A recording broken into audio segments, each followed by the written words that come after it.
পুরানা কোট বেরিয়ে এসেই যথাস্থানে অপেক্ষা করছিল বিভূতির জিপ। তারপর বাগমুন্ডা ঘুরে ফিরতে ফিরতে দুপুর হয়ে গেল। 3 পাহাড়ে ঘেরা গহন জঙ্গল দেখে সকলেই খুশি, কিন্তু বেলা এতই গড়িয়েছে, খিদেই সকলের পেট চুই চুই।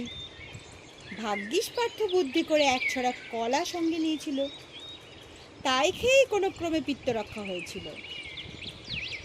ফিরে বাংলোর হাতায় গাড়ি রেখেই বিভূতি চললেন রান্না বসাতে।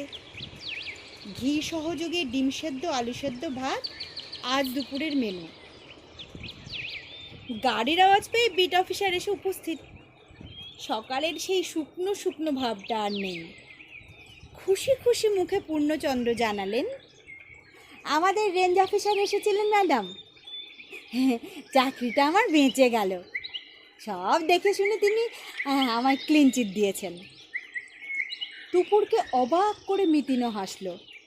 বাবা, এ তো সত্যিই গুড নিউজ। ঘড়িয়াল দুটো তাহলে নদীতেই চলে গিয়েছে। হ্যাঁ ম্যাডাম, স্যারেরও তাই মত। তবে খাঁচা খালি থাকবে না। কপিলাসেও তো আমাদের ঘড়িয়াল প্রকল্প আছে, ওখান থেকে 2-3টে ছানা ঘড়িয়াল আনাবেন কয়েকদিনের মধ্যেই। খুব ভালো, খুব ভালো। এবার আপনাকে একটা সুসংবাদ দিই। বাগমুন্ডা চৌকিদার চক্রধর বলল, ওর সঙ্গে নাকি কাল দেখা হয়েছিল রাজুর আঙ্গুলে। রাজু তো আঙ্গুলের কাছেই কোনো একটা গ্রামে থাকে, তাই না? হ্যাঁ, ডাংলিতে। পূর্ণচন্দ্রের কপালে পলকা ভাঁজ। চক্রধরের সঙ্গে কোনো কথা হয়েছে রাজুর? মানে কবে সে ফিরবে? সেই খবরই তো দিচ্ছি। রাজুর নাকি বাড়ির সব কাজ মিটে গিয়েছে, আগামীকালে চলে আসবে। মিতিনের হাসি চওড়া হলো। এটাও তো সুসমাচার নয় কি? সুবাহু আর প্রফেসর সাহেবের আর খাওয়া দাওয়ার অসুবিধে থাকবে না। আপনারাও ঘড়িয়ালদের দেখভাল করার ঝক্কি থেকে মুক্তি। হ্যাঁ, নিশ্চয়ই নিশ্চয়ই। ফের মুখে উচ্ছ্বাস ফিরেছে পূর্ণচন্দ্র। মিতিনকে জিজ্ঞেস করলেন, তা আপনাদের আজ বিকেলে কি প্রোগ্রাম? আজ আর কোথাও যাব না। কদিন জঙ্গলে ঘুরে ঘুরে খুব টায়ার্ড। ভাবছি পেছনের জঙ্গলটা একটু ঘোরাফেরা করব। পূর্ণচন্দ্র হাঁ হাঁ করে উঠেছেন। সাবধান, বেশি দূর যাবেন না যেন। কেন? কাল রাত্রিরে বেলিং হচ্ছিল যে। পার্থ জিজ্ঞাসা করল, সেটা আবার কি? সম্বর হরিণের ডাক অবিকল ঘণ্টার ধ্বনির মতো শোনায় বলেই ওই নাম। কোনো হিংস্র জন্তু কাছাকাছি এলেই ওরা ওই ডাকটা ছাড়ে, জঙ্গলের অন্য প্রাণীদের সাবধান করার জন্য। অর্থাৎ বাঘটাক গোছের কিছু একটা এসেছিল, তাই তো? হয়তো এখনও রয়েছে, তককে তককে ঘুরছে। খুব চালাক প্রাণী তো, শিকার না পেলে সহজে নড়তে চায় না। আপনাদের সঙ্গে বাচ্চা টাচ্চা আছে, তাই সতর্ক করে দিচ্ছি।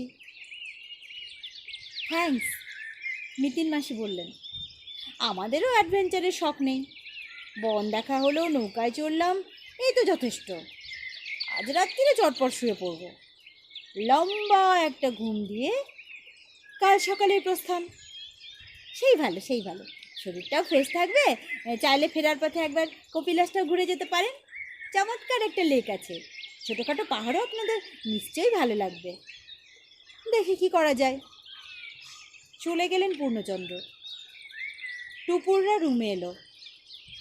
মনটা খচখচ করছিল টুপুরের। ঘড়িয়াল দুটোর জলে চলে যাওয়ার তত্ত্বটাই মেনে নিল মিতিন মাসি।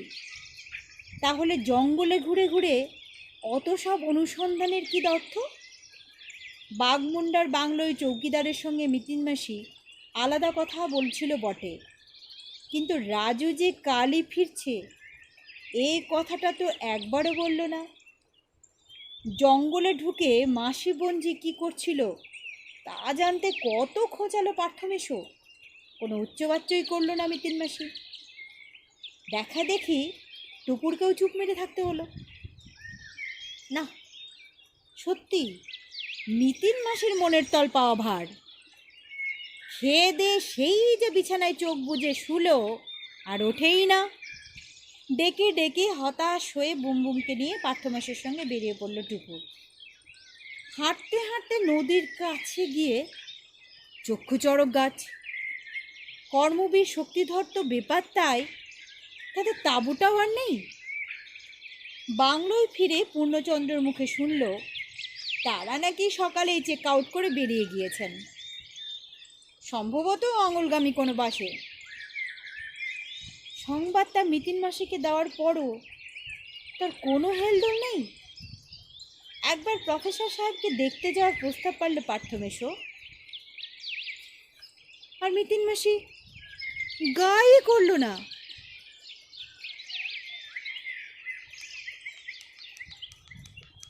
রাত্রে খাওয়া দাওয়ার পর মিতিন আমূল বদলে গিয়েছে। বুম বুম ঘুমোতেই আলস্য ঝেড়ে ফেলে থমথমে মুখে পায়চারি করছে ঘরে। টুপুর আর পার্থকে রুমে থাকতে বলে আচমকায় কোথায় যেন উধাও হয়ে গেল সে। তারপর আর ফেরেই না। 11টা বাজলো, 11:30 বাজলো, 12টা বাজলো। পার্থমেশো তো রীতিমতো চিন্তিত হয়ে পড়েছে। বলল, কিরে এবার কি করা যায়? টুপুর বলল, বিট অফিসারকে খবর দেবে। একা একা যদি জঙ্গলে ঢুকে থাকে, যদি বিপদ আপদ হয়। নাকি বিভূতিবাবুকে ডাকবো, উনি তো জঙ্গলটা চেনেন, ওকে সঙ্গে নিয়ে সঙ্গে জোরালো টর্চ থাকবে। কিন্তু মিতিন মাসি যে বেরোতে বারণ করে গিয়েছে, তারপরে হাত পা গুটিয়ে বসে থাকবো? জঙ্গলে বাঘ চিতা ঘোরাফেরা করছে সেটা জানার পরও?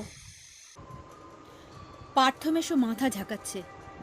উফ, তোর মাসিটা যে কি করে না। ঠিক তখনই দরজায় টকটক। দৌড়ে গিয়ে পাল্লা খুলতে মিতিন মাসি ঠোঁটে আঙুল চেপে শুরুত করে ঢুকে এলো অন্দরে। একদম নিচু গলায় বলল, যা বলছি চুপচাপ শোন। তোরা দুজনে ঘড়িয়ালের খাঁচাটার ওখানে চলে যা। একসঙ্গে নয়, আগে তোর মেশো, তারপর তুই। খাঁচার ধার দিয়ে একটা রাস্তা উঠে গিয়েছে জঙ্গলে, ওই রাস্তা ধরে ওপরে ওঠ। তারপর বাঁয়ে ঘুরে জঙ্গলের ভেতর দিয়ে বাংলো দুটো ঠিক পেছনটায় আয়। আর তুমি? প্রশ্ন নয়, যা বলছি কর। আর হ্যাঁ, ওপরে জঙ্গলেই থাকবি, নিচে নামবি না। সঙ্গে টর্চ নেওয়ার দরকার নেই, বরং আমার বাইনোকুলারটা রাখ। ওটা দিয়ে রাজুর কোয়ার্টারটাকে ওয়াচ করবি। কেন? ফের প্রশ্ন? শুধু খেয়াল রাখবি গলা দিয়ে কোনো আওয়াজ যেন না বের হয়। বলেই মিতিন বেরিয়ে গেল ঘর ছেড়ে। একটুক্ষণ হতবুদ্ধির মতো দাঁড়িয়ে রইল টুপুর আর পার্থ। তারপর বাইরে এসে তাকালো এদিক ওদিক। না, মিতিন নেই। হুশ করে কোথায় যে উবে গেল। কিন্তু তার নির্দেশ তো পালন করতেই হবে। পা টিপে টিপে লন পেরিয়ে খাঁচার কাছে গেল পার্থ। একটু অপেক্ষা করে টুপুরও। তারপরে পেছন ধরল। যেতে যেতে একবার দেখল বেট অফিসারের কোয়ার্টারটা। নিঝুম অন্ধকার। পূর্ণচন্দ্র ঘুমিয়ে পড়েছেন বোধ হয়। আধার বড্ড গাঢ়। খাঁচার ধারের পায়ে চলা রাস্তাটা প্রায় দেখাই যাচ্ছে না। আন্দাজে আন্দাজে সাবধানে পায়ে উঠছিল টুপুর। সামনে পার্থ। প্রায় 50-60 ফিট চড়াইয়ের পর অবশেষে সমতল। এবার শুকনো পাতা মারিয়ে এক পা করে বাঁয়ে। পাতা ভাঙার খড়মড়ে আওয়াজে হৃৎপিণ্ড লাফাচ্ছে ধড়াস ধড়াস। মিতিনের বলে দেওয়া জায়গাটায় যখন পৌঁছল, টুপুর হাঁপাচ্ছে রীতিমতো। দুখানা বাংলোয় ঢেকে আছে আবছায়ায়। বিষাক্ত পোকামাকড় রুখতে জানালাগুলো সব বন্ধ। ভিতর থেকে একটুও আলো আসছে না। রাজুর কোয়ার্টার তো ঘুরঘুরতে অন্ধকার। রাত চড়া পাখিদের নানা রকম ডাক শোনা যাচ্ছে। খলখল, খ্যাচ খ্যাচ, ঠক ঠক। কোথায় যেন একটা শেয়াল ডেকে উঠল। সঙ্গে সঙ্গে আর একটা শেয়াল, আবার একটা, তারপর কোরাসে হুক্কা হুয়া ধ্বনি। একটু পরে থামল শেয়ালের পাল। ঘোর নিস্তব্ধতার মাঝেই শব্দের রেশটা যেন রয়ে গেল কানে। হঠাৎই একটা সুরেলা আওয়াজ গিটারের। সুবাহুদের বাংলো থেকে একটা ইংরেজি গানের সুর বাজাচ্ছে সুবাহু। অবাক হলো টুপুর। রাত গভীর না হলে কি গিটার বাজায় না সুবাহু? মিনিট 5 কাটেনি, টুপুরের কানে পার্থর ফিসফিস, হ্যাঁ হ্যাঁ টুপুর, রাজুর কোয়ার্টারের সামনে কে যেন এসেছে। চোখে বাইনোকুলার লাগিয়ে চমকালো টুপুর। ও মা, তাই তো, কোয়ার্টারের দোরগোড়ায় কেউ একজন দাঁড়িয়ে। কি কাণ্ড, আরও একজন এসে গেল যে। টুপুরের ঠোঁট নড়ল। কর্মবীর আর শক্তিধর মনে হচ্ছে তো। কই দেখি দেখি। পার্থ প্রায় কেড়ে নিল বাইনোকুলারটা, চোখে লাগিয়ে বলল, হ্যাঁ দুজনই তো, নির্ঘাত ওই 2 মক্কেল। টুপুর বলল, ওরা তো চলে গিয়েছেন, আবার ফিরে এসেছেন এখানে। পার্থ উত্তেজিতভাবে বলল, দরজা খুলেছে, ভেতরে ঢুকে গেল। আলো জ্বলে উঠল কোয়ার্টারের। মিনিট 2 পরে নিভেও গেল। পার্থ চাপা স্বরে বলল, এবার দুজন বেরিয়ে যাচ্ছে, কাঁধে কি যেন নিয়ে, বড় সড়ো বস্তার মতো। বলতে বলতে বাইনোকুলারে চোখ থেকে নামিয়ে ধুস মিলিয়ে গেল অন্ধকারে। টুপুর গালে আঙুল দিয়ে বলল, নিশ্চয়ই কোনো একটা গোলমেলে ব্যাপার। ইস, মিতিন মাসিটা যে এখন কোথায় গেল। আমি তোদের সঙ্গেই আছি রে।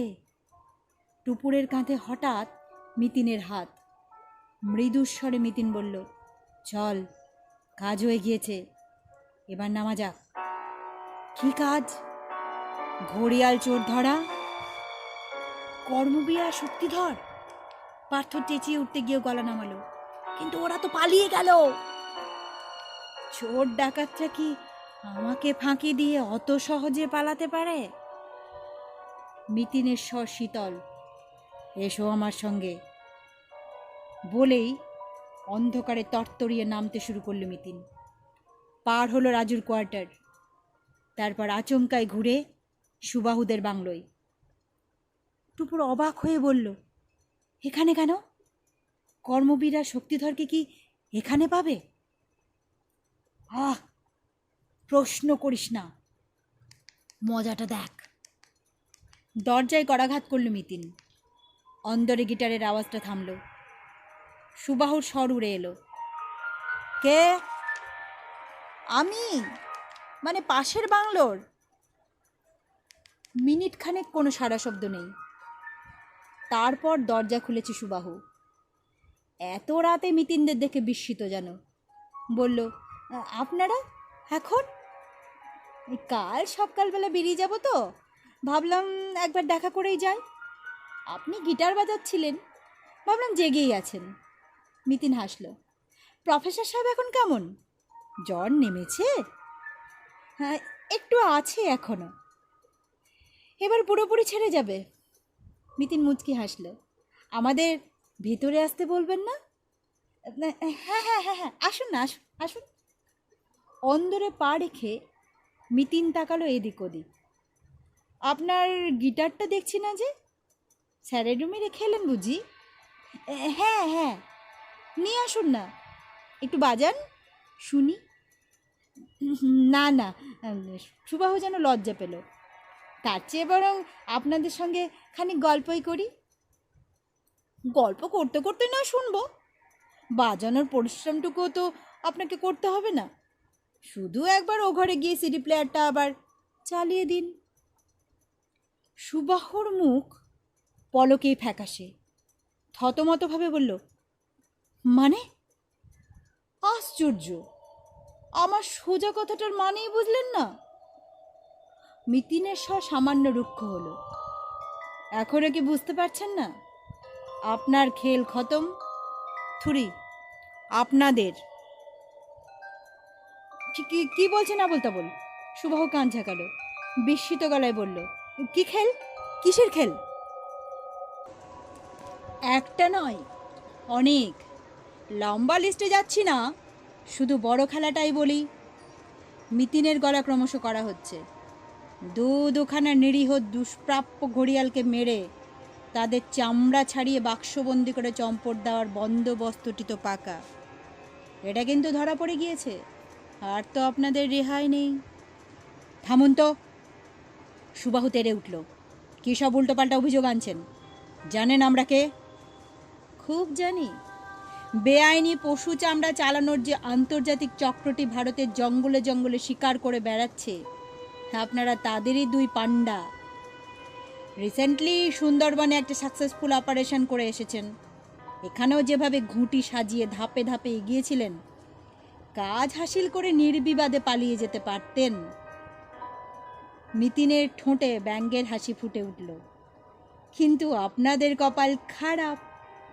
এই সময়েই আমি বেড়াতে এলাম এখানে, আর আমার পাল্লায় পড়লে আপনাদের মতো ক্রিমিনালদের শ্রীঘর বাস্ত অনিবার্য। এই যে, আপনি বেরোন তো এখান থেকে। Out out. সুবাহু প্রায় গর্জন করে উঠল। যত সব ফালতু লোকজন মাঝরাত্রিরে অন্য ট্যুরিস্টদের বাংলোয় এসে হল্লা জুড়েছেন। আপনার স্পর্ধা তো কম নয়। মানে কেটে পড়ুন তো।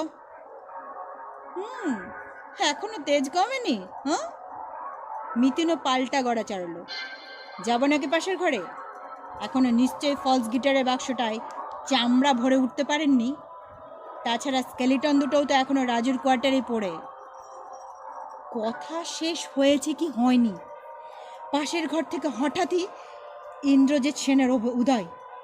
না, কোনো অসুস্থ বয়স্ক প্রফেসর নয়, দিব্যি এক তাগড়ায় জোয়ান। নকল দাড়িগোপ উধাও, চোখে চশমাও নেই, হাতে উদ্যত রিভলভার। চিবিয়ে চিবিয়ে ইন্দ্রজিৎ বলল, আপনি বড় বেশি জেনে ফেলেছেন। আপনাদের কাউকেই তো আর বাঁচিয়ে রাখা যায় না। মেরেই ফেলুন তাহলে।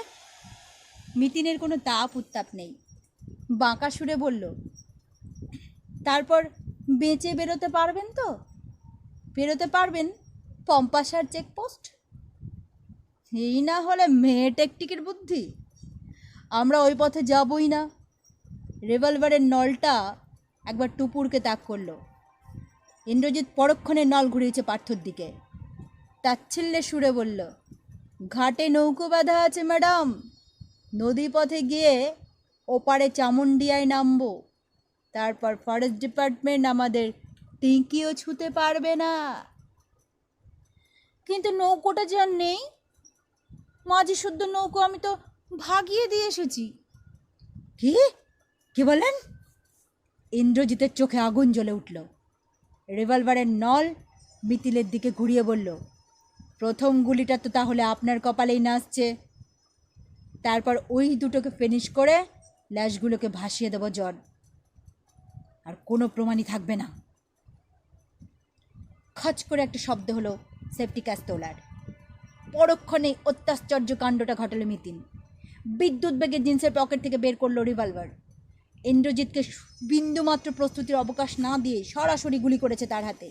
ছিটকে গেল ইন্দ্রজিতের অস্ত্র, কঁকাচ্ছে যন্ত্রণায়। মিতিন গম্ভীর গলায় বলল, আমার দিকে রিভলভার তোলাটা আমি একটুও পছন্দ করি না। আশা করি এবার আপনারা সারেন্ডার করবেন। বলার প্রায় সঙ্গে সঙ্গে হুড়মুড়িয়ে ঘরে ঢুকলেন কর্মবীর আর শক্তিধর। রিভলভার হাতে মিতিনকে দেখে বললেন, ও, আপনি একাই দুই বজ্জাতকে সামলে নিয়েছেন। এবার 3 নম্বরটিকে আপনারা পাকড়াও করুন। সে বেচারা ও ঘরে বসে বসে ঘামছে। বিট অফিসার পূর্ণচন্দ্র বেহেরাকে ঘেঁটি ধরে বের করে আনলেন কর্মবীর। নাইলনের দড়ি দিয়ে পিচ মোড়া করে বাঁধা হলো 3 জনকে। গোটা দৃশ্যটাই কেমন যেন স্বপ্ন বলে মনে হচ্ছিল টুপুরের। শুধু বুঝতে পারছিল না সে জেগে আছে না ঘুমিয়ে।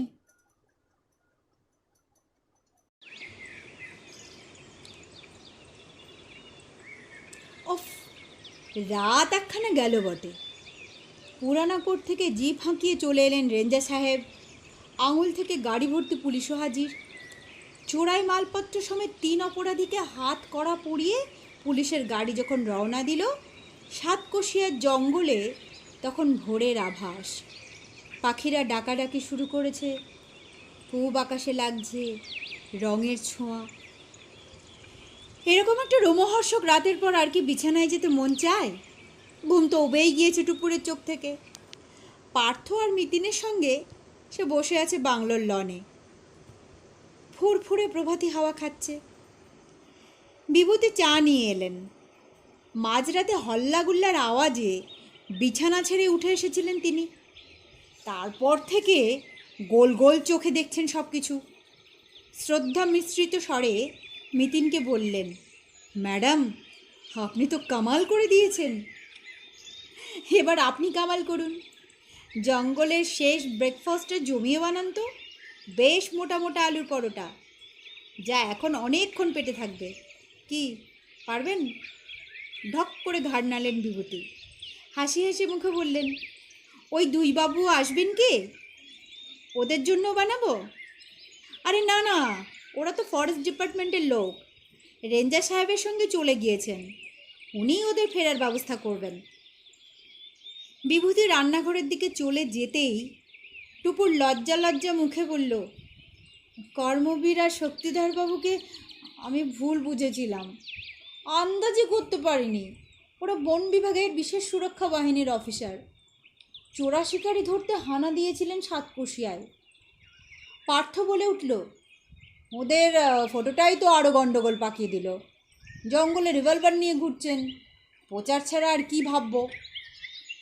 মিতিন বলল, দৃষ্টিশক্তি ব্যবহার করতে জানলে ফটো রিভলভার থেকে ওদের সঠিক পরিচয় পেয়ে যেতে। কি বিশেষত্ব ছিল? ওগুলো সার্ভিস রিভলভার মশাই, শুধু সরকারি বাহিনী ওই রিভলভার ব্যবহার করে। তাছাড়া জঙ্গল ভেদ করে 5 ঘন্টায় 30 কিলোমিটার যাওয়া মোটেই চোরা শিকারীদের কম্য নয়। এর জন্য বিশেষ প্রশিক্ষণ লাগে মশাই। ও, তুমি বুঝি তাই দিয়েই দুয়ে দুয়ে 4 করেছিলে? হুম, 4.25। বাকিটুকু নিশ্চিত হলাম কার্বন পেপারটা থেকে। ডে টু ডে রিপোর্ট লিখে রাখছিলেন ওরা সরকারি বয়ানে। কার্বন পেপারটা আলোয় ধরতেই স্পষ্ট পড়া গেল। ওই রিপোর্ট থেকেই জানলাম জঙ্গলে চোরা শিকারি ঢুকেছে এমন একটা ইনফরমেশন পেয়েই ওরা হাজির হয়েছিলেন সাতকোশিয়ায়। তবে ওরা ভেবেছিলেন বাঘ, হাতি কিংবা হরিণ টরিণ কিছু একটা মারা হবে। আসল টার্গেট যে ঘড়িয়াল, এটা ওদের হিসেবেই ছিল না। তুমি আন্দাজটা করলে কি করে? ঘড়িয়াল দুটো নিখোঁজ হলো তাই? আগে না স্যার, এখানে পা রাখার পরদিন থেকেই আমার ষষ্ঠেন্দ্রিয় বলছিল কোথাও একটা কিছু গণ্ডগোল চলছে। চৌকিদার উধাও। কথাটা পম্পাসার চেকপোস্ট পর্যন্ত রটে গিয়েছে, অথচ বিট অফিসারের মোটেও তেমন হেলদোল নেই। আবার ওদিকে লবঙ্গী সুরাজ মুন্ডা জানে রাজু 2 সপ্তাহ ছুটিতে গিয়েছে। এটা কেমন করে সম্ভব? অর্থাৎ বিট অফিসারই ওকে ছুটিতে পাঠিয়ে দিয়েছিল, তাই তো? Yes my dear Watson. টুপুরকে ছোট্ট একটা তারের ছুড়ল মিতিন। বাসে যাওয়ার পথে কাউকে হয়তো বলেছিল রাজু, সেটাই পৌঁছে গিয়েছে সুরাজ মুন্ডার কানে। তখনই মনে হলো ধোঁয়া ছাড়া তো আগুন হয় না, সুতরাং রাজুকে বাড়ি পাঠানোর পেছনে নিশ্চয়ই কোনো কারণ আছে। তার আগেই রাজুর কোয়ার্টারের সামনে ক্রোমিয়াম সালফেটের গুঁড়ো পেয়েছি। দুয়ে মিলে গাঢ় হলো সংশয়টা। হ্যাঁ, তুমি বলেছিলে বটে, টুকুর বলল, কিন্তু ক্রোমিয়াম সালফেটে কি হয়? পার্থ বিজ্ঞের মতো বলল, মারাত্মক কোনো বৃষ্টিস হবে, জন্তু জানোয়ার মারতে বোধহয় কাজে লাগে। তোমার জিকের ফান্ডা দিন দিন কমে যাচ্ছে তো দেখছি। মিতিন পলকা ঠাট্টার সুরে বলল, জন্তু জানোয়ারের কাঁচা চামড়া জলদি জলদি শুকোতে ওই রাসায়নিক দ্রব্যটি ব্যবহার করা হয় দুনিয়াভর। তখনই মনে হলো ওই কাজে কোয়ার্টারটিকে লাগানোর জন্যই সম্ভবত ভাগানো হয়েছে রাজুকে। সঙ্গে অবশ্য নুনও লাগে, তারও খালি বস্তা তো আমরা পেয়েই গেছি। বুঝলাম, টুকুর মাথা দোলালো। ওই মতলব থেকেই শেষ রাতে গিয়ে ওরা মারলো ঘড়িয়াল দুটোকে। তারপর 3 জনে মিলে টেনে হিঁচড়ে নিয়ে গেল জঙ্গলে। সুবাহুদের বাংলোর ভেতরের ঘরটায় যে ভোঁতা ভোঁতা ছুরিগুলো পাওয়া গিয়েছে, সেগুলো দিয়েই ছাল ছাড়িয়ে মাংস ফেলে দিল গর্তে। আর পাটাতনে চাপিয়ে চামড়া ও কঙ্কালটা নিয়ে এলো রাজুর কোয়ার্টারে। নিতিন ভুরু নাচালো। তাহলে পাটাতনটা জঙ্গলের গর্তে পাওয়া গেল কেন? সুবাহুরা আবার ফেলে দিয়ে এসেছিল? তোর মুন্ডু, ঘড়িয়ালের মাংসই বা গেল কোথায়? তোকে কালই বললাম না, কোনো জন্তুর পক্ষে 2 ঘন্টায় অতখানি মাংস খাওয়া সম্ভব নয়। তাহলে ঘটেছিলটা কি? ওরে বোকা, উল্টো করে ভাব না। ঘড়িয়াল দুটোকে মেরে প্রথমেই নিয়ে যাওয়া হয়েছিল রাজুর কোয়ার্টারে। সেখানে হাড় চামড়া ছাড়িয়ে পাটাতনে চাপিয়ে মাংসটা ফেলে দিয়ে আসা হয়েছিল ওই গর্তে। তার মানে ঘড়িয়াল দুটোকে মেরে ওরা আমাদের বাংলোর সামনে দিয়ে টেনে নিয়ে গিয়েছিল, অথচ আমরা কিচ্ছু টের পেলাম না। কি করে পাবো? আমরা যে তখন সাতকোশিয়ায় আসিনি। মানে? পার্থ ভেবাচাকা খাওয়া মুখে তাকালো। কি হেয়ালি করছো? হ্যাঁ, মোটেই হেয়ালি নয় স্যার। ঘড়িয়াল দুটোকে মারা হয়েছে আমরা এখানে আসার অনেক আগেই। রাজু যেদিন থেকে নেই সেই দিনই নিরাল্লা বাংলোয় নিশ্চিন্তে অপারেশনটা চালিয়েছে সুবাহু, ইন্দ্রজিৎ আর পূর্ণচন্দ্র। যা বাবা, কি গুলতাপ্পে ঝাড়ছ? 2 দিন ধরে খাঁচায় যে ঘড়িয়াল দুটোকে দেখলাম, সেগুলো তাহলে কি মরা ঘড়িয়ালের ভূত নাকি? প্রায় সেরকমই। মিতিন আলতো হাসলো। ফোটায় সুবাহুর কেরামতে। কীরকম? কিছুই তো ঠিকঠাক অবজার্ভ করো না। পাশের ঘরে সিডি প্লেয়ার দেখে তোমাদের চোখ বড় বড় হয়ে গেল। রাজুর কোয়ার্টারে 2খানা ঘড়িয়ালের কঙ্কাল দেখে চমকে উঠলে।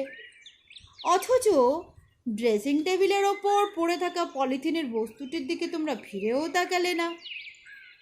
তুমি কিসের কথা বলছো কুমাসী? 2খানা খেলনা ঘড়িয়ালের কথা বলছি, যাদের হাওয়া দিয়ে ফোলালে অবিকল আসল ঘড়িয়ালের মতোই দেখায়। সেগুলো এমনই নিখুঁত, বন বিভাগের যে কোনো কর্মীও আসল নকলের ফারাকটা বুঝতে পারবে না। এমনভাবেই তৈরি যে রিমোটের সাহায্যে মুখ খোলা বন্ধ করা যায়। ও, সুবাহুই বুঝি রিমোটটা অপারেট করতো? Yes miss Watson, yes. Mitin সায় দিল। থ্যাঙ্কস টু বুম বুম, ও আমাকে ক্লুটা দিয়েছিল। ওকে গিফট করব বলে পলিথিনের চোপসানো ঘড়িয়াল দুটো আমি রেঞ্জার সাহেবের কাছ থেকেই চেয়ে রেখেছি। কেস মিটলেই রিমোট সহ ওই দুটো খেলনা উনি আমাকে পাঠিয়েও দেবেন। আচ্ছা, খোটাই তাহলে তোমার ঘরের খেয়ে বনের মোষ? অর্থাৎ কি না, খাঁচার ঘড়িয়াল দুটোর রহস্যভেদের জন্য তোমার পারিশ্রমিক? পার্থ এসে বলল, কিন্তু কর্মবীর আর শক্তিধরের সঙ্গে তুমি যোগাযোগ করলেটা কখন? আমার প্রতিটি স্টেপ তোমাদের না জানলেও চলবে। মিতিন হাসছে মিটিমিটি। আমার সবচেয়ে মোক্ষম প্যাঁচটা ধরতে পেরেছো কি? কোনটা? রাত দুপুরে আচমকা হানা দেওয়া? গেঁচু।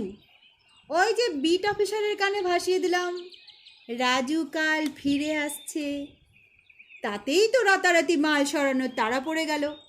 নয়তো ইন্দ্রজিৎ তো দিব্যি জোড়ো রুগীর ভান করে কাজটা ধীরে সুস্থে সারছিল। রাজুর কোয়ার্টারে বসে? নয়তো আর কোথায়? সাধে কি ওকে দেখা যাচ্ছিল না? মিতিন চোখ ঘোরালো। তবে বেচারার কাজটা হাত খাঁচড়ায় রয়ে গেল। চামড়া ও গিটারের বাক্সে ভরে ফেলেছিল ঠিকই, কিন্তু কঙ্কাল দুটোকে গুঁড়ো গুঁড়ো করে উঠতেই পারল না। টুপুর জিজ্ঞেস করলো, চামড়ার নয় অনেক দাম, হাড়ের গুঁড়ো দিয়ে কি হবে? ঘড়িয়ালের হাড়ের গুঁড়োও বিদেশের বাজারে চড়া দামে বিকোয়, বিশেষত চীনে।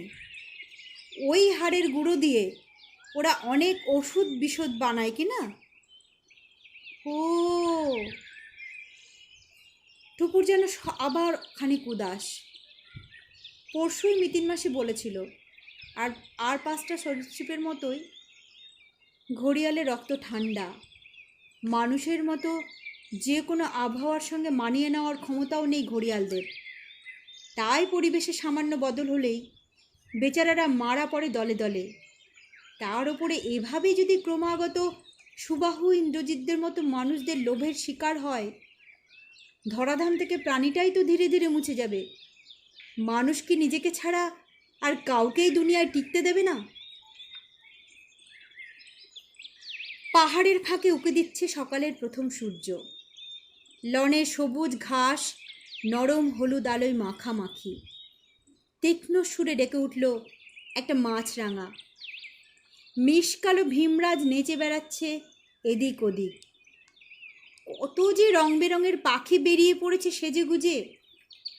টুকুর আনমনে সকালটাকে দেখছিল। হঠাৎই বাংলোর বারান্দা থেকে বুমবুমের ডাক। মা, ও মা! রাতভর দিব্যি ঘুমিয়ে সদ্য জেগেছে বুমবুম, চোখ রগড়াচ্ছে। টুপু চেঁচিয়ে বলল, কিরে, কিছু বলবি? তোমরা ওখানে কি করছো? প্রকৃতির শোভা দেখছি। বুমবুম বারান্দা থেকে নেমে এলো, কাছে এসে বলল, আমি কাল রাত্রিরে একটা স্বপ্ন দেখেছি। কি রে? ঘড়িয়াল দুটো তো জলে চলে গিয়েছিল, আবার ওরা জল থেকে উঠে এসেছে। আমি নদীর দিকে যাচ্ছি, ওরা আমার পাশে পাশে যাচ্ছিল। আমি তাকালেই হাঁ করছে, চোখ ঘোরালে মুখ বুজে ফেলছে। বুমবুম চোখ পিটপিট করছে। ওরা খুব ভালো, তাই না মা? মিতিন নীরব। পার্থ আর টুকুর চোখ চাওয়াচাই করলো। চেয়ার ছেড়ে উঠে দাঁড়ালো পার্থ। চলে যাচ্ছে বুমবুমের সামনে থেকে। টুকুর যে এখন কি করে, তার এত কান্না পাচ্ছে কেন?